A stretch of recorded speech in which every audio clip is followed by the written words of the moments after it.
They thought a classroom was their kingdom, and the teacher standing at the front was theirs to mock, to threaten, to break. But Naomi was no ordinary teacher. When the moment came, when hands reached and cruelty struck, she met it not with fear, but with a calm, trained precision that turned the attack into a reckoning. That Friday afternoon, the lesson would not be written on the board. It would be written in the air. The first autumn light poured across the manicured lawns of Kingsley Academy, turning the maple leaves into coins of gold and copper. Naomi Ellison guided her weathered blue sedan through the iron gates, the hum of its engine, a quiet contrast to the low growl of luxury cars gliding past her.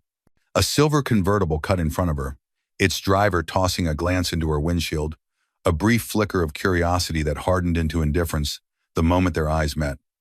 She parked near the far edge of the faculty lot, the cracked steering wheel warm beneath her palms.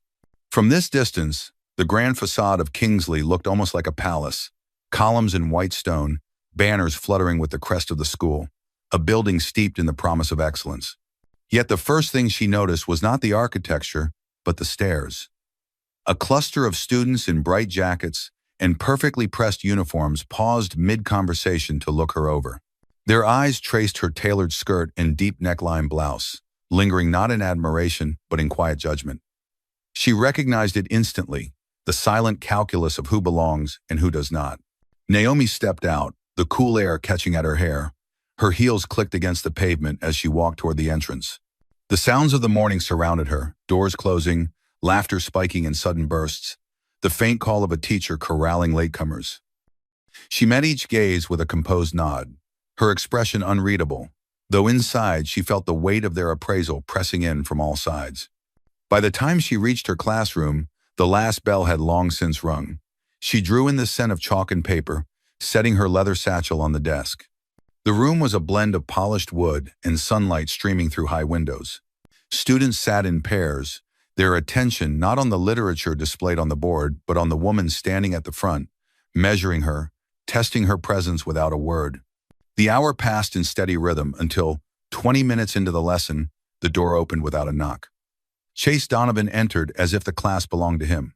Tall, athletic, his vivid red varsity jacket clashed sharply against the subdued tones of the room. His blonde hair caught the light, and his easy grin carried the confidence of someone who had never been told no. "Mr. Donovan," Naomi said, her voice even, "you will need a late pass." She did not look away from the whiteboard, her hand finishing the sentence she had been writing. Chase leaned against the doorframe. "I do not need a pass. I am here now. That is what matters." The students shifted in their seats, sensing a shift in the air. Naomi set the chalk down, turning toward him fully for the first time. Her gray-blue eyes met his, steady and unwavering. "This is my classroom," she said. "The rules are the same for everyone. You may return when you have a late pass." For a heartbeat, silence claimed the room. Then, something in Chase's grin faltered. The warmth drained from his expression, replaced by a cold focus that seemed to weigh her in his mind. Without a word, he stepped back into the hall, the door closing with a muted click. Naomi turned back to the board, but she could feel it, the echo of that look, the promise of a challenge yet to come. The midday light at Kingsley Academy had a peculiar quality. It poured through the wide corridors in long, pale ribbons, so bright it seemed to bleach away shadows, yet somehow Naomi felt there were darker corners here than in any school she had known. After her first morning class, she stepped into the faculty lounge, carrying her notebook and a polite smile like a shield. The room smelled faintly of roasted coffee and paper. Teachers gathered in small knots, speaking in low voices over steaming cups. Their attire was as polished as the marble floors, tailored blazers, silk scarves, muted colors that matched the academy's restrained elegance. Naomi hesitated for a moment at the doorway, sensing the undercurrent beneath their civility. A woman with chestnut hair pulled into a loose bun caught her eye and approached. "Naomi Ellison?" Her tone was warm but measured, as if weighing her words. "I am Sarah Miller, History Department." They shook hands, and Naomi noticed the woman's grip was firm, the kind that spoke of both confidence and caution. Sarah gestured toward a pair of chairs by the window. "You survived your first class with Chase Donovan," she said once they sat. There was a half smile on her lips, but her eyes searched Naomi's face for a reaction. Naomi returned the smile without flinching. Students push boundaries. That is not new to me. Oh, Sarah leaned back, crossing one leg over the other. Boundaries are different here. They are not lines in the sand. They are drawn in marble, and marble can be chiseled away if you have the right name on the plaque outside. Her words carried a weight Naomi recognized, the voice of someone who had watched the rules bend until they broke. Sarah's gaze drifted toward the lounge door before returning to Naomi. Last year, we had a new English teacher. Sharp mind, great rapport with the students. She lasted 4 months. Had a disagreement with a certain trio, and the next thing we knew, she was gone. Contract mutually terminated. Naomi's fingers tightened slightly on her notebook. The trio? Chase Donovan, Reed Parker, and Oliver Hayes. Sarah said softly, as if speaking their names aloud could summon them. They have different talents. Chase commands a room. Reed knows how to twist a story until you cannot tell which way is up. And Oliver, quiet, clever. He watches more than he speaks. Naomi kept her expression neutral, though a small coil of unease began to wind tighter inside her. And the administration? Sarah's lips pressed into a thin line.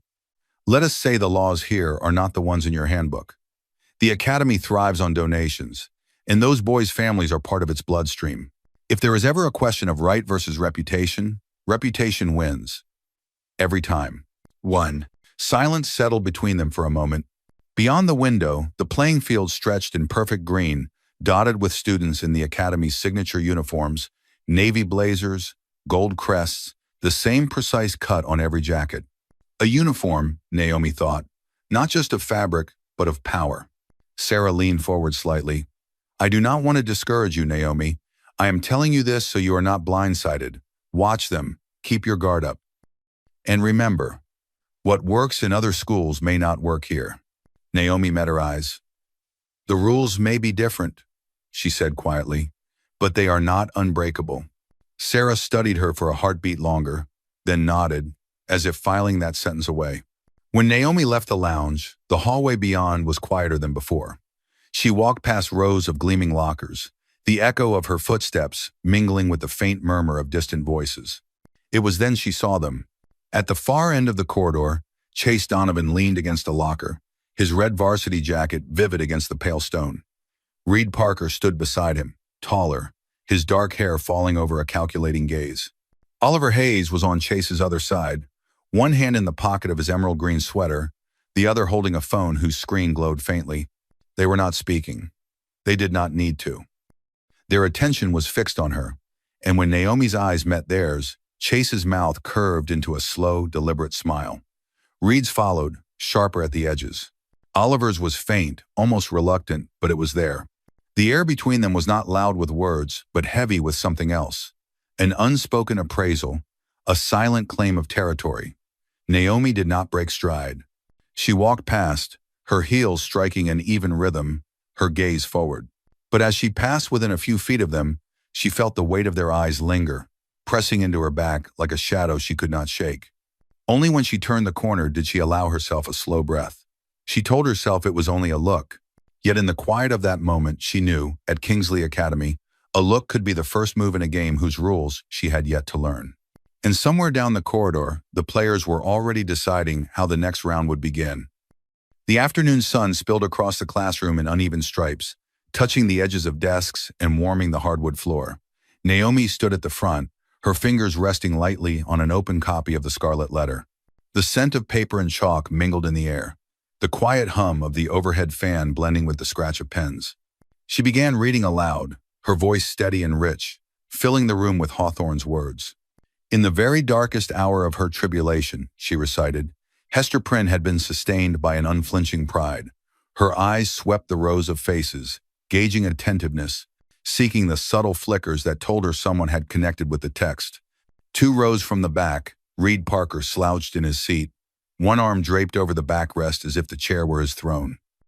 He tapped a pen against his notebook in an offbeat rhythm, a small, deliberate sound that broke into the cadence of her voice.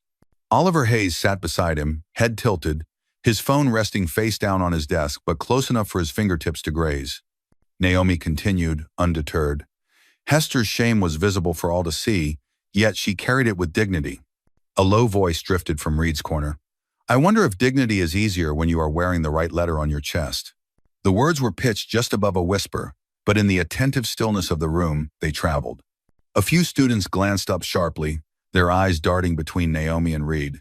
Oliver's mouth curved into something that might have been a smile.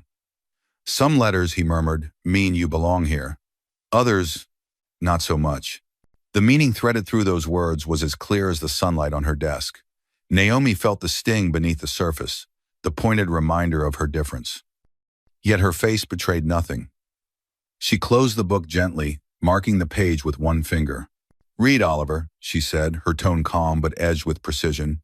"Would you care to share your interpretation of the text with the class?" Reed leaned back, eyes half-lidded, as though weighing whether to answer. "Just making an observation," he said at last. "About symbols. They say a lot without speaking." Naomi held his gaze for a moment longer, then moved on. She opened her leather-bound notebook on the desk beside her, and with a discreet motion noted the interruption. "Reed Parker, disruptive comment, racially implied. Oliver Hayes, corroborating remark." She added the date, the period, and the page number of the reading. The pen's movement was deliberate, each loop and stroke a quiet act of preservation. The lesson continued, but the atmosphere had shifted. Students listened more warily now, their attention pulled between the literature and the unspoken tension that hung in the air. Naomi moved through the remainder of the period with unbroken rhythm, though she could feel the watchful presence of Reed and Oliver in the corner of her vision. When the final bell rang, chairs scraped back and voices rose in a sudden rush. Naomi gathered her papers slowly, allowing the room to empty. She preferred to leave last, to claim those final seconds when the space was hers alone. As she placed the copy of the scarlet letter in her satchel, she noticed a faint buzz from her phone. A notification blinked on the screen, an anonymous message forwarded from a group chat she did not recognize. Against a pale background, an image filled the frame.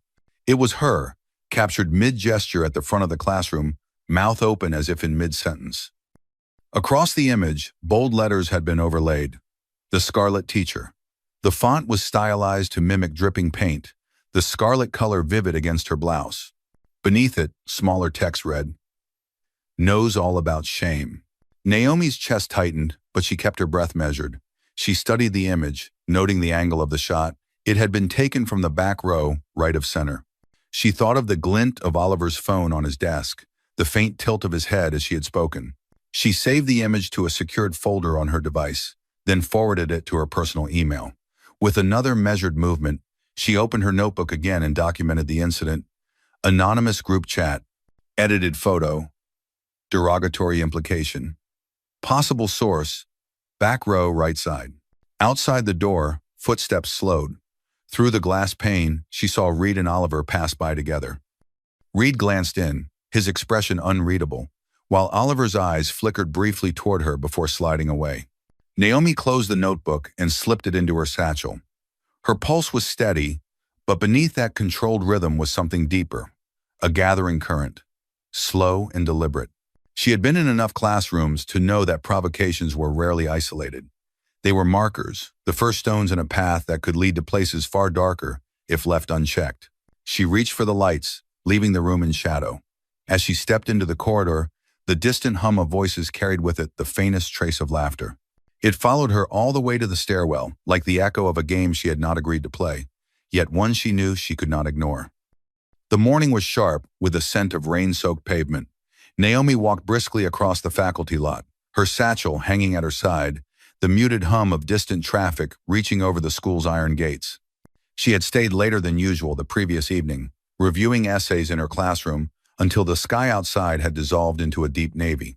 Now, with the first classes of the day approaching, she quickened her steps toward her car. Her pace slowed as soon as she saw it.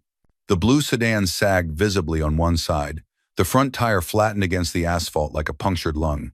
She stood still for a moment, letting her eyes take in the scene. A thin smear of dirt streaked the metal just above the wheel, and on the ground nearby, the faint shimmer of a valve cap lay half buried in grit. Naomi's gaze swept the parking lot. The early morning light caught the glossy hoods of parked cars, immaculate, untouched. Her sedan, the only vehicle without a gleaming finish, was also the only one crippled. She drew in a long breath and exhaled slowly. Anger would serve her nothing in this moment. She walked around the car, crouched, and examined the tire. The slit was small but deliberate. Not a random accident. Not a nail from the road. She straightened, scanning the perimeter. The security cameras that lined the faculty lot were fixed in their silent watch, black lenses glinting faintly. She took out her phone and stepped beneath one, angling the camera upward for a photo. It was then she noticed the small red light off. Her steps carried her into the main building, the air cooler inside, the hum of fluorescent lights replacing the sounds of the street. She went straight to the administrative wing and stopped at the open door of Vice Principal Harlan's office. Harlan was a man in his late 50s, with hair the color of ash and a tie that seemed permanently askew, as though he had adjusted it in a hurry every morning for the last 20 years. He looked up from his computer, a faint smile twitching at his lips. "Miss Ellison, is there a problem?" Naomi stood in the doorway, her voice steady. "My front tire has been slashed. I checked the cameras in the lot. The one covering that section is not recording." "Hey, team."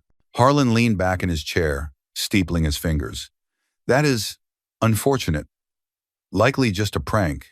These things happen in schools from time to time." Her brow tightened. "A prank that disables a teacher's vehicle is a safety issue. I would like to know who is responsible." He gave a slow shake of his head. "I understand your concern, but without footage, there is not much we can do.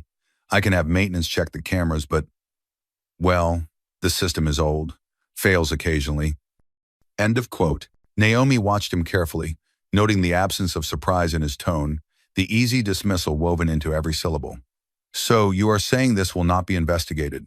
"I am saying," he replied, leaning forward slightly, "that the energy you spend chasing this will take you away from your work. My advice? Let it go." It was probably nothing more than mischievous students testing boundaries. Her fingers tightened on the strap of her satchel. She thought of Reed's pointed remark in class, of Oliver's silent half-smile, of Chase's unflinching stare in the corridor. She also thought of Sarah's warning, "The rules here are not the ones in your handbook." Naomi inclined her head, masking the coil of determination winding tighter in her chest. "Thank you for your time, Mr. Harlan." By the time she reached her classroom, the first bell had rung. Students were settling into their seats, their voices low with the comfortable hum of the morning routine. Naomi moved to her desk, unlocked the drawer, and withdrew her leather-bound notebook. She wrote in neat lines, "Vehicle tire slashed, security camera inactive, reported to vice principal, no action taken." The act of recording steadied her breath, the ink on paper a tangible refusal to let the moment be erased. That afternoon, she stopped at a small electronics store 2 blocks from her apartment. The air inside was warm, faintly metallic, the shelves lined with rows of gleaming devices. She moved purposefully to the section near the back, where discrete audio recorders were displayed. Her fingers closed around a model no larger than her thumb, its black casing unmarked, its controls nearly flush with the surface. The cashier barely looked up as she placed it on the counter. Naomi counted out the bills in cash. No paper trail. That night, in the quiet of her kitchen, she unboxed the recorder and set it on the table beside her notebook. The small device seemed to absorb the lamplight, its presence almost weightless. She slid it into the inner pocket of her blazer, where it rested against the fabric without the slightest bulge. She imagined the days ahead, each remark, each interruption, each subtle blade hidden in polite laughter, captured in a file that could not be denied. The idea was not born of vengeance, but of clarity. Evidence was a language this place would have to respect, even if it refused to speak it. When she closed the notebook for the night, she felt the first stirrings of something steady and unyielding rising within her. They had made their first move. She would not be standing still for the second. The late afternoon light slanted through the tall windows of Kingsley Academy, turning the long east hallway into a corridor of golden shadow. The day's lessons were over, but the building still pulsed with the faint echoes of activity, lockers slamming in the distance, voices drifting from the far end of the wing. Naomi carried a stack of essays against her hip, her heels clicking in a slow, deliberate rhythm. She preferred this time of day, when the students thinned out and the corridors grew quieter. In quieter spaces, she could think. She turned the corner into the older section of the school, where the light dimmed and the floorboards creaked faintly underfoot. The lockers here were taller, their paint slightly dulled by years of use, and the sound of the building settling was more pronounced. She was halfway down the stretch when she heard it, the sharp snap of a locker door closing not far ahead. Oliver Hayes stepped into view. He had that same calculated ease she had noticed before, the way he moved as if every gesture was deliberate. His emerald green sweater caught what little light there was, and his phone was absent from his hands for once. "Miss Ellison," he said, voice smooth, almost cordial. "Heading somewhere?" Before she could answer, Reed Parker appeared from behind a row of lockers. He was holding his phone loosely, the lens angled upward as if he were casually scrolling, yet the tiny red dot at the corner of the screen told a different story. Naomi felt the shift in the air. The corridor was too quiet, too far from the main flow of students. Her mind moved quickly, filing details, positions, body language, the weight of their gaze. Oliver closed the distance between them in unhurried steps until he stood less than an arm's length away. The stack of essays in her arms felt heavier, though she held them steady. "You know," Oliver murmured, leaning just enough that his words would not carry, "I have been thinking about how much attention you get just by walking into a room. Makes a person wonder what you might get if you tried harder." The words were low, wrapped in a tone that could be denied later, but their meaning was as clear as the stale scent of the air between them. Naomi kept her face composed, even as her skin prickled under the weight of proximity. Without breaking eye contact, she shifted her right hand just enough to tap the concealed recorder inside her blazer pocket. A soft vibration told her it was live. "I imagine," she said evenly, "that what I get will be the result of my work, as it always has been. Emble." Behind Oliver, Reed's phone tilted slightly, capturing them both. Naomi registered the faint smirk on his face. Predatory. Expectant. Oliver leaned back a fraction, the ghost of a smile on his lips. "We will see," he murmured before stepping aside as if granting her passage. Naomi walked forward, her stride unbroken. Though her senses felt heightened, every sound amplified. The scrape of Reed's shoe against the floor, the faint electronic click from his phone, the echo of her own steps as she put distance between them. In the sanctuary of her classroom, she closed the door and set the essays down on her desk. Her hand went to the recorder, stopping it with a press. She connected it to her laptop and listened. The playback was crisp. Her own voice was steady, professional. Oliver's words were clear enough to catch their phrasing, the tone, the calculated intimacy of the delivery. Reed's presence was audible too, the faint scuff of movement, the mechanical click of the phone. Naomi sat back in her chair, the glow from the laptop screen reflecting in her eyes. The evidence was small, a single drop in what she suspected would become a heavier rain. But it was something tangible, something that could be replayed, examined, preserved. She opened her leather-bound notebook, writing in precise, deliberate strokes, "Encounter in East Hallway, late afternoon. Oliver Hayes, inappropriate verbal comment, recorded. Reed Parker, filming from behind lockers." She underlined the date twice. For a long moment, she sat with her pen resting on the page. The hum of the old radiator filled the silence. She thought about Sarah's warning, about Harlan's indifference, about the photo in the group chat. She thought about how swiftly small acts could build into something larger, more dangerous. Naomi closed the notebook and looked toward the window, where the last light of the day was fading. They had chosen their arena, quiet corridors, no witnesses, words meant to wound without leaving marks. If that was the game they wanted to play, she would prepare her moves carefully.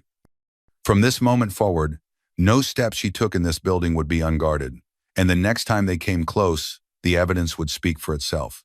The next morning, Naomi arrived at Kingsley Academy earlier than usual.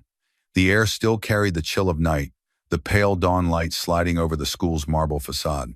Inside, the corridors were hushed, their silence broken only by the muffled hum of the custodians' carts. She walked with measured steps, her eyes not on the doors or lockers, but on the walls where small black domes marked the presence of security cameras. She paused at the first intersection, looking up at the angle of a lens. The red light was on here, but its field of view stopped just short of the alcove leading to the east stairwell. She made a note in her leather-bound book. Blind spot, east stairwell alcove. For the next 40 minutes, she moved through the building as if tracing the skeleton of a map only she could see.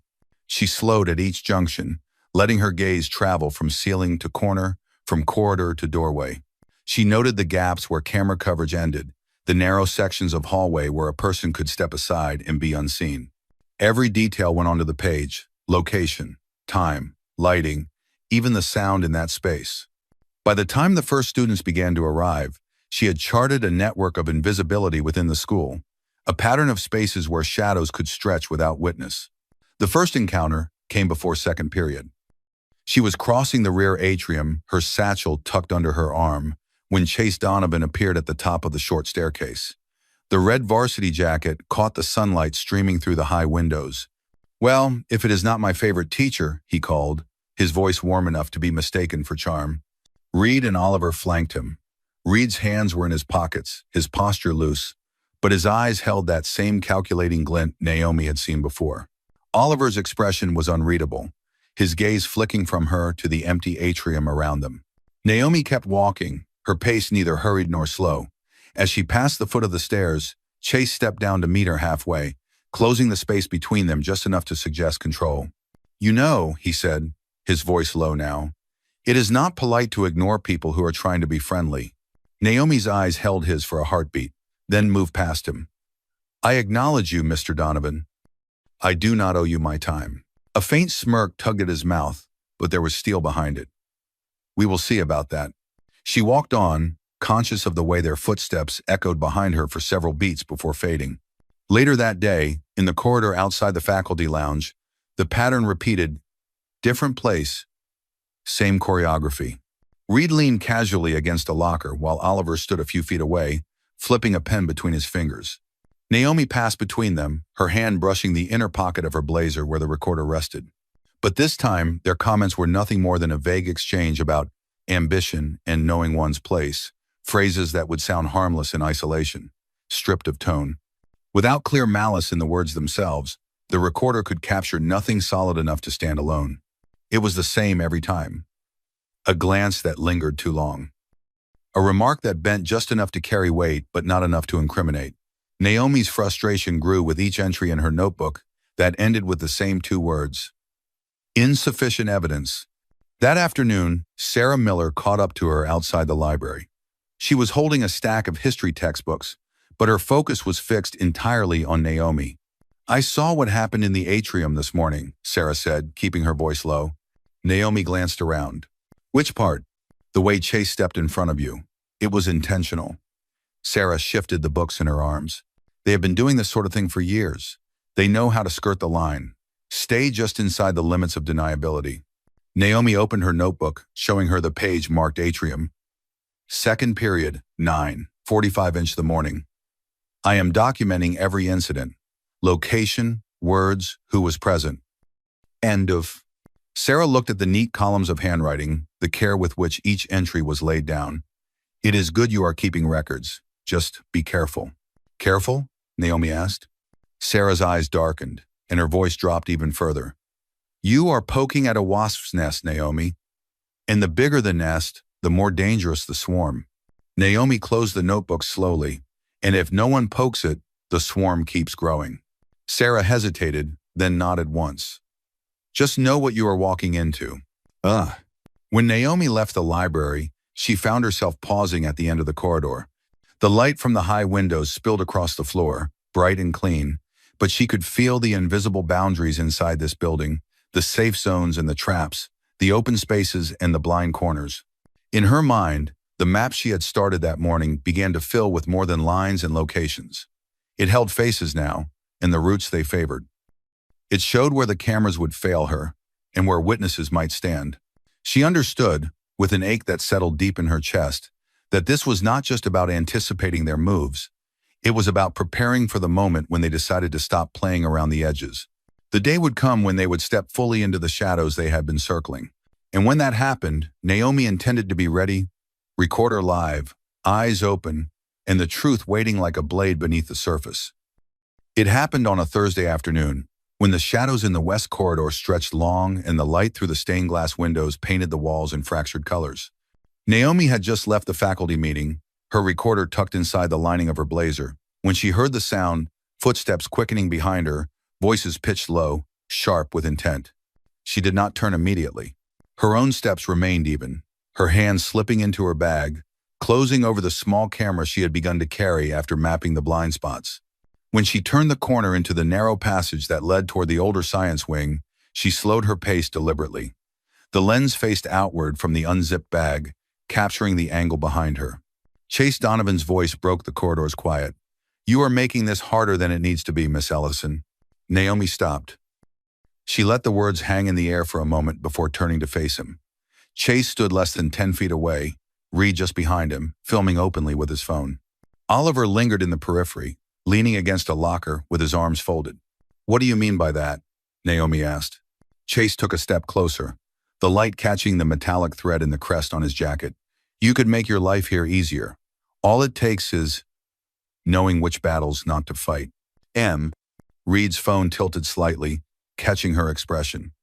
Naomi knew exactly what was being implied. It was not just a warning, it was an attempt to set terms, to force her into a position where silence became complicity. She kept her voice calm. "My battles are my choice, Mr. Donovan, and I do not take instructions from students." The corner of his mouth tightened, the smile failing to reach his eyes. "Then you will not last here." "How?" Naomi let the silence settle for a heartbeat before she turned and walked away. The camera in her bag had captured it all, the words, the tone, the space between them where intimidation lived like a shadow. That evening, in her apartment, she transferred the footage to her laptop. The sound was clear, the video steady. For the first time since the provocations began, she felt a pulse of something close to triumph. This was not hearsay, not implication. This was direct, unmistakable. The next morning, she brought the recording to the local prosecutor's office. The waiting area smelled faintly of coffee and old carpet, the walls lined with framed commendations. A young assistant district attorney, her hair pulled into a neat knot, met Naomi in a small interview room. Naomi explained the context, sliding the laptop across the table and pressing play. They watched in silence, the corridor, Chase's voice, her measured reply, the veiled threat. When it ended, the attorney folded her hands.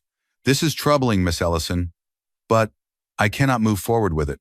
Naomi's breath caught. "You have the words, the faces. You can hear what he is doing."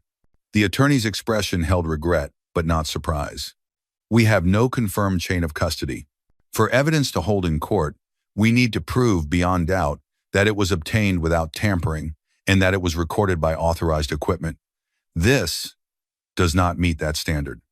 End of chapter. The words landed like a weight in her chest. "So it means nothing." "And I did not say that," the attorney replied. "It means nothing here in court, but it may matter in other ways. I would advise caution. These families have influence." Naomi left with the same laptop under her arm, the recording still intact, but the sense of victory already fraying. Outside, the cold air felt sharper than it had that morning.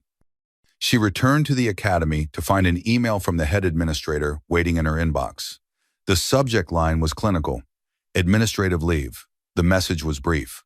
Effective immediately, she was to be placed on temporary suspension with pay while the school addressed parental concerns regarding her interactions with certain students. She knew what it was: a concession to pressure, a way to silence her without confrontation. That afternoon, she walked out of Kingsley Academy carrying a single box. The halls were busy, but the conversations around her seemed to dim, like sound moving underwater. Sarah caught her eye from the far end of the corridor, but the hesitation in the woman's step told Naomi all she needed to know. In a place where survival depended on alliances, association with her had just become dangerous. No one else spoke to her as she crossed the lot. The wind cut through her coat, tugging at the strands of hair around her face. She reached her car, placed the box in the passenger seat, and drove away without looking back. That evening, the apartment felt larger and emptier than usual. She sat at the kitchen table with the blinds drawn, the only light coming from the lamp above. The leather-bound notebook lay open in front of her. She turned through its pages, past the careful notes and dates, the recorded patterns of harassment, each line a reminder that she had been building towards something she could now no longer touch. Her fingers paused on the last filled page. She turned it slowly, revealing a blank sheet. The pale paper stared back at her, an unmarked space that seemed to echo the isolation closing in around her. For the first time in weeks, she allowed herself to feel the quiet truth. She was alone in this. But as her eyes rested on that empty page, she knew it would not stay empty for long. The first week of Naomi's suspension passed in a fog of unanswered emails and unanswered questions. She kept to her apartment, the blinds drawn against the bright indifference of the city outside. But by the second week, a message from the school arrived, brief, clipped, summoning her for a preliminary meeting with administrators to discuss ongoing matters. She went, not because she trusted them, but because showing up kept her within sight of the game. That morning, the winter air was brittle, the sun pale and cold. She walked through Kingsley's front doors with the same measured steps she had always carried, but now each echo on the marble floor felt sharper, as if the building itself registered her return. She had just passed the corner near the main stairwell when she saw them, Chase and Reed standing close, their heads bent toward a phone screen. Oliver was a pace behind them, his shoulders angled slightly away, his gaze flicking toward the far end of the hall. Reed's voice was low, but Naomi caught the edge of it. "We will wait until the east lot. No cameras there." Chase gave a slow nod, the grin that followed thin and dangerous. Oliver shifted his weight, his jaw tightening. "Maybe we do not need to push it further. She is already on leave." Reed turned sharply.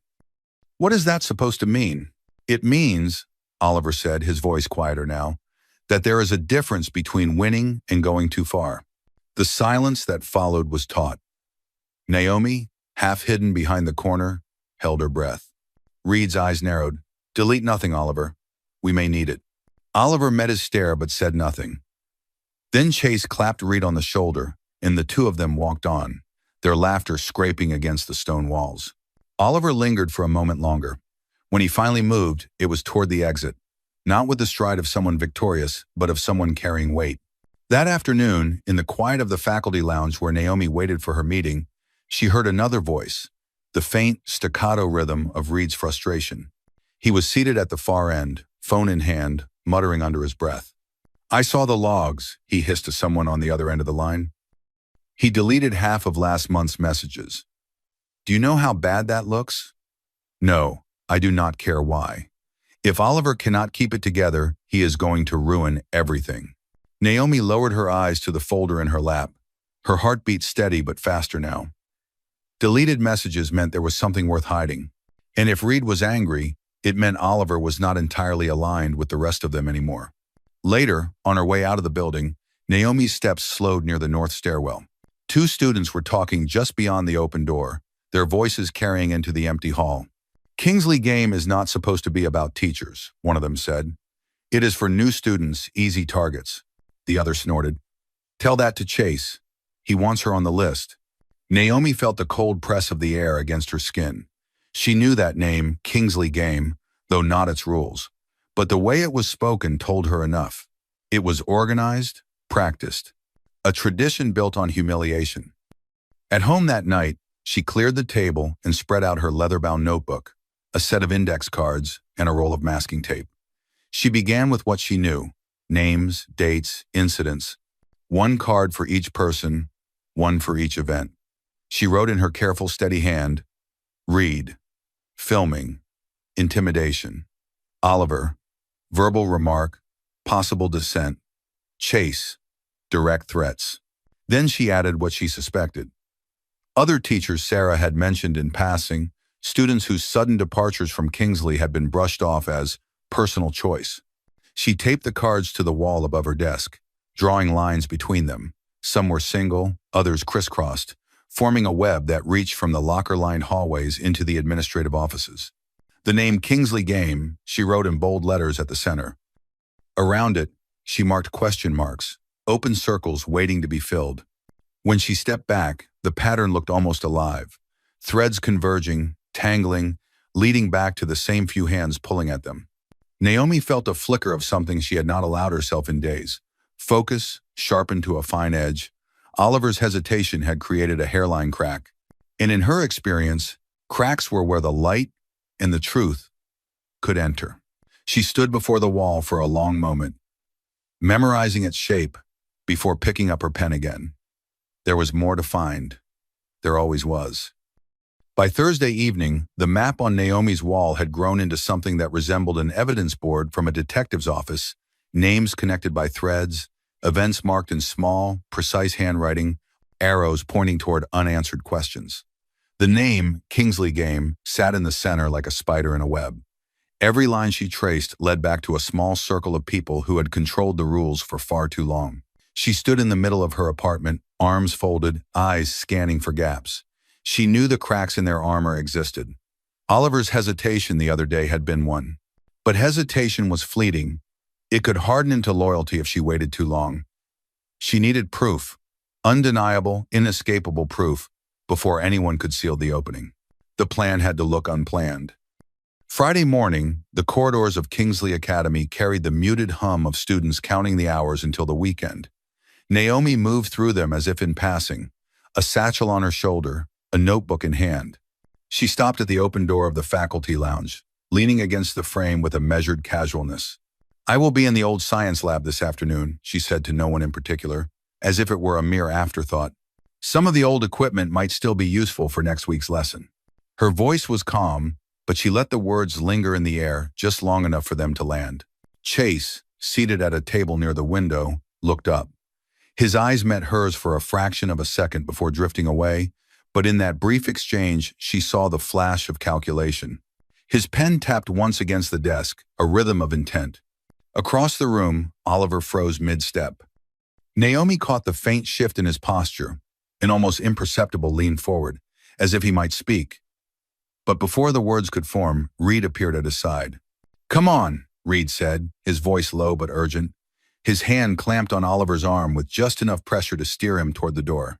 Oliver resisted for the briefest moment, his gaze darting back to Naomi, but Reed's grip tightened, and whatever message he had died in his throat. She watched them leave, filing away the scene in her memory. Oliver wanted to warn her, Reed knew it. That made them dangerous to each other and useful to her. The old science lab was tucked at the far end of the west wing, a part of the building long neglected. By the time Naomi reached it that afternoon, the winter light had thinned to a pale wash against the tall windows, casting shadows across dust-covered counters and rows of silent glass cabinets. She closed the door behind her, letting the latch click softly into place. The room smelled faintly of chalk and metal, a scent untouched by time. From her satchel, she drew out 3 small compact cameras, black, unmarked, the kind that could blend into the corners of any space. She had spent the last week calibrating them, testing battery life, adjusting lenses to capture wide arcs without distortion. The first camera went above the door, angled to record anyone entering. She stood on a stool, hands steady as she fixed it in place, then tapped the small light to ensure it blinked twice, ready and recording. The second she placed on the high shelf across from the workbenches, its eye aimed at the center of the room. She imagined Chase standing there, the sharp edges of his voice echoing off the tiled walls, unaware that every word was being caught. The third she tucked into the frame of the far window, its lens concealed behind the shadow of the curtain. From there, it would capture profiles, gestures, the slight changes in expression that could reveal far more than words. When all 3 were in position, she pulled a small black case from her bag and unzipped it to reveal neatly packed spare batteries. She checked each one, her fingers brushing the cool metal, counting them under her breath. Then she tested the camera feeds on her tablet, door, bench, window, each frame clear, each angle set. She allowed herself a long, slow breath. This was the kind of silence she understood, the silence before something irreversible. She sat at one of the workbenches, the surface still faintly scarred from past experiments, and let her mind run through the sequence of events. Chase would not come alone. Reed might be there too, for the satisfaction of watching. Oliver, his presence was uncertain. If he came, he would either be a participant or a reluctant witness. Her pulse was steady, but beneath it there was a deeper current, a tension that pressed against her ribs, not from fear, but from the knowledge that she was stepping into the heart of their game. It was a risk she could not share with anyone. If she told another teacher, the plan would spread. If she told the administration, they might advise her to let it go, to protect the school's image. And once the moment passed, so would her chance. She rose and moved to the window, looking down at the empty courtyard below. The branches of the bare trees shifted in the wind, casting slow-moving shadows across the snow-dusted ground. Somewhere out there, Chase was already imagining how this afternoon would unfold in his favor. Naomi let her fingers rest on the edge of the curtain. "You will not see it coming," she whispered to the glass. At 4 o'clock in the afternoon, the final bell rang, sending the building into a wave of voices and footsteps. Naomi stayed in the lab, her bag on the bench, her body language deliberately unguarded for when the door opened. She glanced at the camera feed one last time. All 3 lenses showed nothing but stillness, but she knew it would not stay that way.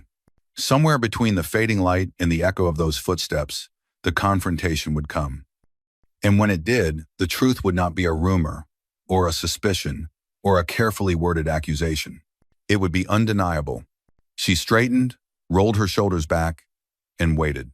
The last class of the week bled into the quiet hour when the school's corridors became long, echoing chambers of fluorescent light and forgotten footsteps. Naomi kept her stride measured, her breath calm, even as her pulse pressed hard against her ribs. Every movement had to look unplanned, every turn unremarkable. She was carrying not only the weight of her bag, but the weight of calculated expectation. The old science wing was waiting. The hallway bent into the unused wing, where the air was cooler, smelling faintly of dust and chemical residue from years of experiments. Naomi's footsteps slowed as she crossed the invisible line into the place she had baited them toward. The moment she heard the rhythm change, the scrape of shoes against linoleum, the sharp intake of breath, she knew the trap had sprung. Chase stepped out first, a shadow cut sharp against the pale light. 2 of his friends flanked him, their grins tight and anticipatory. "You have been busy, Naomi," Chase said, his voice low, an edge of mockery coating each syllable. "Following us, recording us, it ends today." Naomi did not step back. Her eyes stayed locked on his, reading the bravado for what it was, an attempt to mask a mounting anger. The narrow space between them hummed with potential violence. "You think hurting me will erase what you have done?" she asked, her tone quiet but unwavering. She wanted her voice to carry, not in volume, but in permanence, for the cameras she had placed to pick up every word. The first lunge came from his right-hand friend, a grab meant for her shoulder. Naomi sidestepped, redirecting his momentum with kuzushi, the foundational unbalancing of judo. He stumbled forward, the surprise flashing across his face before his knee caught the floor. Another stepped in, aiming to block her retreat. Naomi's left foot hooked sharply around his ankle in a foot sweep, and his body followed gravity's call, landing with a thud that reverberated off the lockers. Gasps and muttered curses rose, but she was already shifting her stance. Chase came next, a quick, heavy-handed shove meant to knock her off balance. She met it head-on, pulling him into a pin control, her grip tightening over his wrist and forearm until his body was forced down against the cool floor tiles. He struggled, twisting, but the hold was secure and within the legal bounds she had trained for. Her voice cut through the muffled scuffle. "You will stay here until the police arrive." The word police cracked the tension. Some of them froze. One muttered for the others to go. The sound of hurried footsteps broke the standoff. Harlan appeared at the far end of the hall, his face shifting from surprise to a tight, managerial smile. "Let's not make this a bigger scene than it needs to be," he said, stepping closer with palms raised as if he were soothing a startled animal. "We will handle this internally." "No," Naomi replied, her voice firm. "You will not. This is an assault, and it will be documented. The scene stays exactly as it is until officers arrive." Something cold flickered across Harlan's eyes. "Think carefully about the consequences," he warned, his words heavy with implication. But Naomi did not release her grip until the sound of approaching sirens bled faintly through the walls. When the officers finally stepped into the hallway, their expressions were a practiced neutrality. They separated Naomi from Chase, took statements, and bagged the footage from her cameras as evidence. For a moment, it felt as though truth had found its foothold. But truth is not always what survives the longest. By Monday morning, the air was different. A video was already circulating Naomi's confrontation, but stripped of its beginning and end, the angles chosen to make her movements look like unprovoked aggression. The lawyer for Chase's family, a man with a voice like polished stone, stood in front of cameras calling it an unfortunate overreaction from a teacher who misread a harmless encounter. Sarah found her between classes, her face pale, eyes darting toward the main office. "They want me to sign something," she said, her voice trembling. "It says I did not see any harassment. They said it is to keep the peace." Naomi searched her expression. "Did you see them threaten me?" I did, Sarah whispered, her throat tightening. But they are saying if I do not sign, my parents will be called. They will make it sound like I am causing trouble. The papers were waiting in the principal's office, thick with formal language but carrying the sharp, unspoken threat of social exile. Sarah's hand hovered over the pen, her lips pressing into a line so thin it barely existed. In the end, she signed. Naomi could see the shame in the way Sarah's shoulders hunched afterward, as though trying to disappear into her own frame. Naomi walked out into the parking lot alone that afternoon. The sunlight felt colder than it had any right to. Around her, the school buzzed with end-of-day noise, but none of it reached her in any meaningful way. The ground felt less steady, the victory she had thought she secured already dissolving under the weight of carefully orchestrated deceit. That night, in her apartment, Naomi sat with the lights off. The city beyond her window was a scatter of muted golds and shifting reds, but she barely saw them. The small notebook she had carried for months lay open on her lap. She flipped past pages filled with names, arrows, and scrawled details, a web of evidence painstakingly built. Then her fingers stilled on a blank page. The white of it seemed louder than any word she could have written. For the first time, the silence felt not like strategy, but like a void. And in that void, she understood, the battle had only just revealed its true face. The rain had stopped, but the sky over Kingsley still hung low and heavy, a ceiling of muted gray that pressed down on the town like a held breath. Naomi sat at her desk, the blinds half drawn, the glow of her laptop casting pale light over the piles of folders she had stopped opening 2 days ago. Her phone lay silent beside her, face down. The footage from the ambush was still on her desktop. 2 clean judo sweeps, a controlled pin. All of it legal, all of it true. Yet the headlines spun another story, and the cut clip released by the Harrington family's lawyer had been played on every local channel.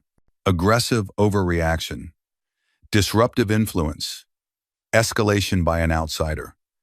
The words sat like rust in her chest. She had thought evidence would be enough. She had thought the truth could carry itself. Now, staring at the screen, she was not sure she had the strength to push it any further. In the quiet, she heard the hum of the refrigerator and the faint tick of the wall clock. Each sound reminded her how still the world could become when momentum dies. She pressed her palms against her eyes, willing the pressure to stop the rising ache in her throat. She could walk away. Let the school handle it. Let someone else inherit the weight. Across town, Oliver sat in the study room of the boys' dormitory, the desk lamp throwing a cone of gold over his textbooks. The scholarship letter from Kingsley's alumni board hung on the wall above him, crisp and bright. The thought of losing it gnawed at him more than hunger ever could. He had seen what happened to people who crossed Reed and Chase. Friendships vanished, opportunities evaporated, futures bent out of shape. Yet every time he closed his eyes, he saw Naomi's expression in the lab that afternoon. Not fear, not rage, but the steady resolve of someone who had already decided to stand. He told himself he could keep his head down, graduate, and leave Kingsley behind. But the memory of Sarah's trembling hands when she signed that statement kept replaying, louder each time. His phone buzzed. The message was from a name he had not seen in nearly a year, Claire McIntyre. I heard you were still at Kingsley. If you ever wondered what happened to me, it is all in the files I am sending. Attached was a link. The files loaded slowly, screenshots of messages, photographs, dates, and times. Names, threads that stretched back years. And there, in the earliest conversation, he saw his own comment from a group chat he had tried to forget. His stomach turned. Oliver closed the laptop, then opened it again. He knew what he had to do. The next afternoon, Naomi was still in the same chair when a knock rattled her apartment door. When she opened it, Oliver stood there, rain-speckled and breathing hard, his backpack slung over one shoulder. I have something, he said. On her kitchen table, he unzipped the bag and laid out a hard drive, a spiral notebook thick with folded printouts, and a phone. This is a cloud backup, Oliver said, voice tight. Every group chat since my first year. Screenshots, logs. I did not delete anything this time. Naomi stared at him. Why now? He hesitated, then met her eyes. Because Claire should not have been the last one to try. And because I am done being their silence. For the first time in days, Naomi felt her lungs fill to the bottom. She opened the notebook. Inside, taped across the pages, were printed messages from victims past and present, pleas for help, descriptions of threats, photographs of vandalized lockers. She closed the cover and set her hand on it as if it were something living. We are not going to bury this. 2 days later, the public hearing began in the municipal building's auditorium. The room was full before the gavel struck the first note. Parents, students, teachers, and members of the press filled every seat. The school board sat in a long row on the dais, their expressions composed into polite masks. Naomi's name was called first. She rose, walked to the microphone, and felt the weight of every gaze in the room settle on her shoulders. She spoke only briefly, summarizing the events, naming the patterns, and stating that the materials had been submitted to both the board and the district attorney's office. Then, without warning, she turned from the microphone and walked toward the second row. Her hand rested gently on the shoulder of a girl with dark hair pulled back in a loose braid. "This is Marissa," Naomi said, her voice steady. "She has her own story to tell." And sec. Marissa rose slowly, her fingers tightening on the folded sheet in her hands. She stepped to the microphone and began to read, her voice shaking at first, then growing more certain. She spoke of the Kingsley game, of the rules and points and targets. She spoke of the day she found her locker ransacked and the photograph of her younger brother taped inside with a threat written in black marker. The room shifted. Murmurs rose and fell. One of the board members leaned toward another, whispering. When Marissa finished, she stepped back, and Naomi caught her before she could return to her seat, their hands clasping in a brief, firm grip. Naomi knew this was not the end. But as she looked out over the room, she saw something shift in the crowd. Not victory, not yet, but the fracture of silence. And in that fracture, a path forward. By the time dawn thinned to a pale ribbon over Kingsley Academy, unmarked sedans had already rolled past the iron gates. The engines idled in a line like held breath, their windows clouded with the soft hush of heat against cold glass. Naomi watched from the sidewalk across the street, hands tucked inside her coat. She had not planned to be here at this hour, but the call had come just before first light. Federal agents were on site. Inside the lobby, marble amplified every footfall. A woman in a dark suit introduced herself with the calm economy of someone accustomed to thresholds. "Federal Bureau of Investigation," she said, then added, "I am Special Agent Elena Cruz." Her colleagues fanned out toward the administrative wing. Cartons, seals, and evidence bags appeared as if conjured. A maintenance worker held the door for them, his eyes wide, his silence absolute. Agent Cruz turned to Naomi. "We received the materials you and Mr. Hayes provided," she said. "The cloud backups connect to students at multiple schools. We will need a formal chain of custody on the original devices. We will document everything." They stood at a small table near the receptionist's desk while an agent laid out forms. Names, serial numbers, date and time recorded in careful script. Naomi set her phone, the thumb-sized recorder, and a drive on the cloth, each item photographed, labeled, and sealed. She signed her name, the pen gliding over paper with a finality she felt in her ribs. Across from her, Oliver added his signature, the shape of it precise and unshaking until the very last curve. Agent Cruz slid the copies toward them. "These records matter," she said.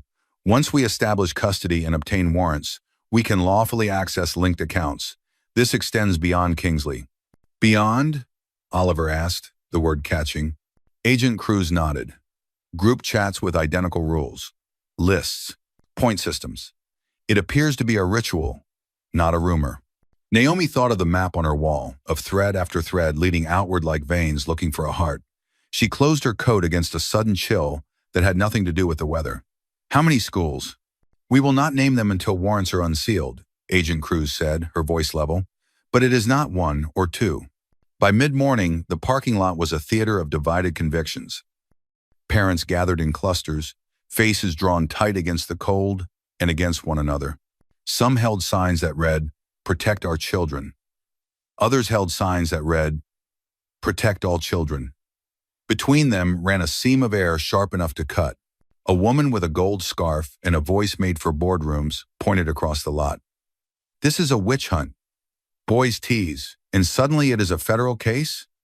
These are good families." And another parent, a father whose hands shook as he spoke, answered without raising his tone. "My daughter stopped sleeping. She changed routes to class. She deleted her music because they said the songs were hers for points.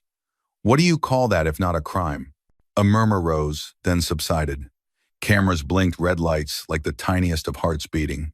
Naomi felt eyes follow her when she walked to the edge of the steps, but no one stepped in front of her. She was no longer the only voice, and that was both comfort and burden. Movements larger than one person move on their own clock. Inside, in a small conference room that smelled of coffee gone cold, Vice Principal Harlan sat at a table with a sheet of paper before him. Two board members waited along the wall, their arms folded as if to hold themselves together. Agent Cruz stood near the window. A recorder blinked a patient dot of red on the table. Harlan stared at the letter the way a man stares at a door he knows he must walk through. His tie lay crooked across his shirt front. His hands were steady, as if stubbornness could make them so. The first line began with, "I acknowledge," and the words that followed were the ones he had spent years avoiding. "I acknowledge that at various times I deferred disciplinary processes to accommodate requests from significant donors and members of the board. I acknowledge that I discouraged staff from filing certain reports in order to avoid reputational damage to the institution." His voice did not crack. That would have been easier to forgive. He finished the paragraph, then pressed the pen to paper and signed. The sound of the nib scratching the signature was louder than any protest he could have made. When he set the pen down, he did not look up at Agent Cruz. He looked at the empty chair opposite him, as if the person who should have occupied it had been missing for years. A board member cleared his throat. "Effective immediately," he said. "Your employment with Kingsley Academy is terminated."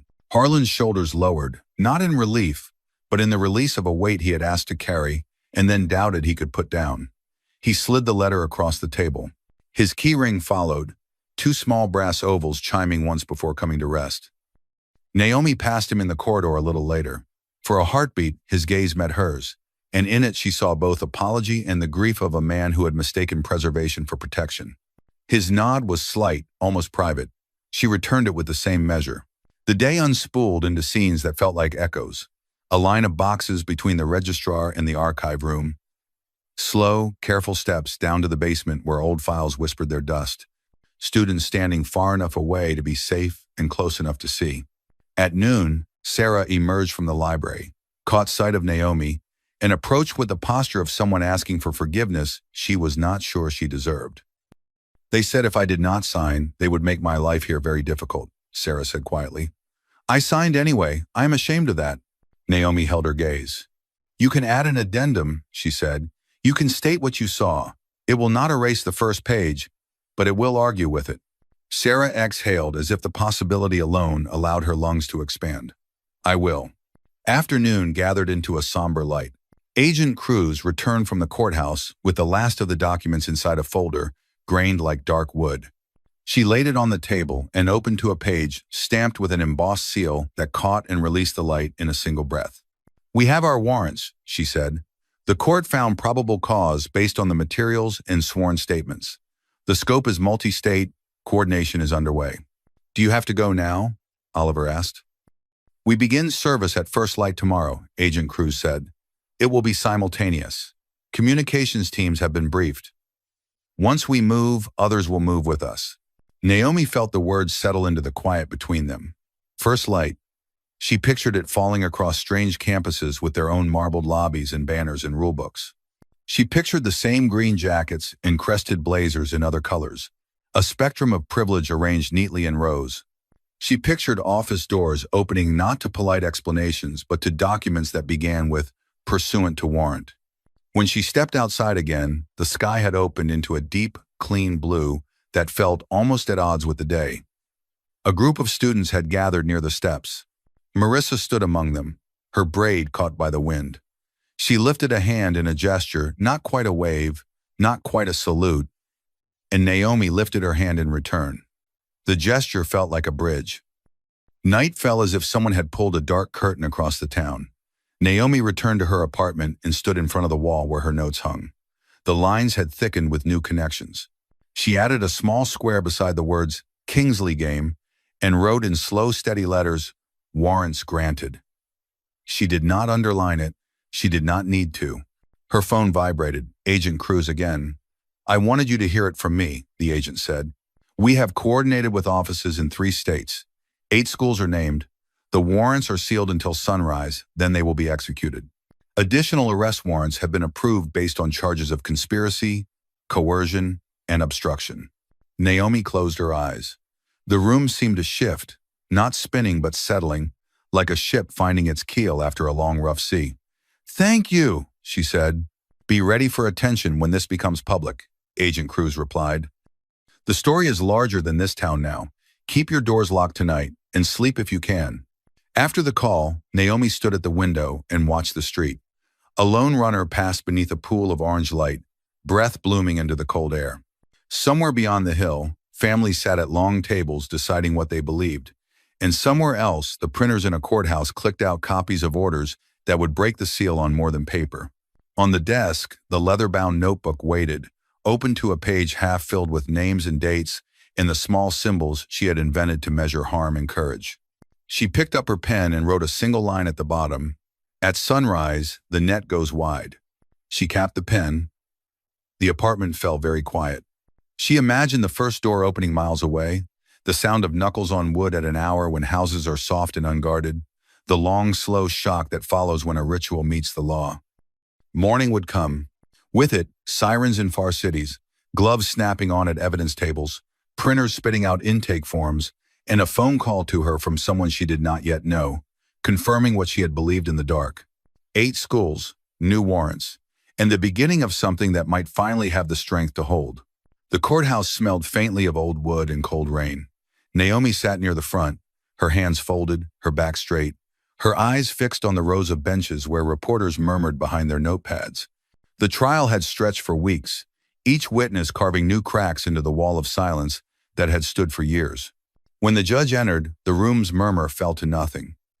His voice, measured and deliberate, echoed through the chamber. "Chase Whitlock, Reed Cartwright. The court finds you guilty on multiple counts of harassment, assault, and conspiracy." Chase sat rigid, his jaw clamped shut as if he could still bargain with fate. Reed's shoulders sagged, his once careless grin nowhere to be found. The sentence fell like a hammer, years in state prison. There was no applause, no gasp, only the dull thud of inevitability. Oliver stood next. His suit seemed too big for him, as though borrowed from an older version of himself. He had come here knowing that truth had a price. The judge's words were softer now. "Oliver Hayes, your cooperation was essential in uncovering these events. The court sentences you to probation and community service." Naomi watched him swallow, his eyes darting briefly toward her. She did not smile, but she gave a slight nod. Forgiveness was not instant, but it was possible. Yet the air in the courtroom was not lighter. A shadow lingered, a truth unspoken. There were names never read aloud, threads never pulled, doors that remained locked. Naomi knew it. So did Oliver. The network had roots too deep to be unearthed in one trial. Some had slipped away into the folds of influence and money, their sins concealed behind careful hands. That knowledge followed her into the weeks that came after. On the first day of the new term, Naomi stood at the doorway of a different classroom. The walls were painted a softer shade, the air smelled of chalk and something new. Students filed in, their laughter a cautious melody. She took a seat by the window. Morning sunlight streamed across the empty teacher's desk, scattering in thin gold lines. The light felt like a promise, but not a conclusion. Victories in life were rarely the neat endings of courtroom dramas. They were moments, fragile, unfinished, requiring guardianship. Naomi reached into her bag and drew out the notebook that had traveled with her through every dark hallway, every plan, every night of doubt. The leather was worn at the corners, the pages thick with ink and underlined names. Her fingers lingered on the cover for a long moment. Then she closed it gently, the soft sound almost lost beneath the hum of students settling into their seats.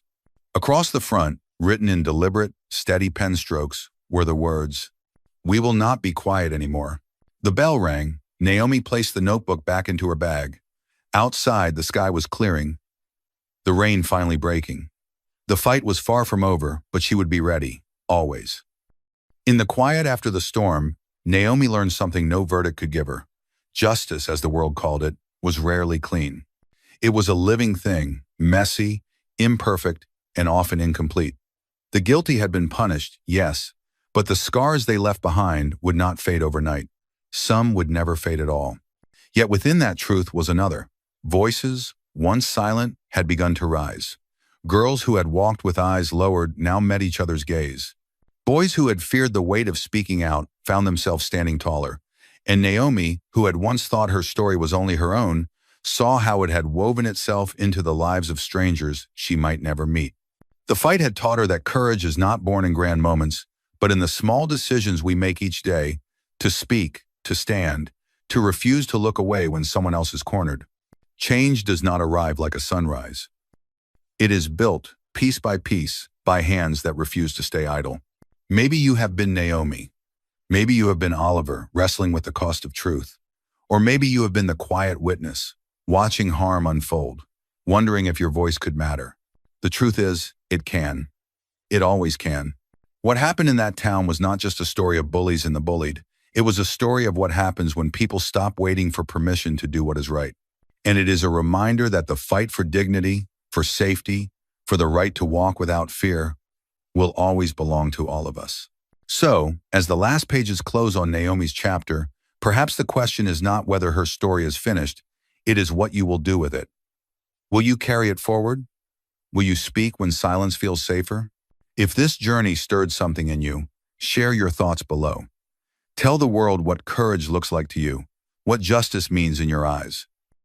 And if you want to walk with us into the next story, into the next fight, you are welcome here. Because the truth is, we will not be quiet anymore, and neither should you.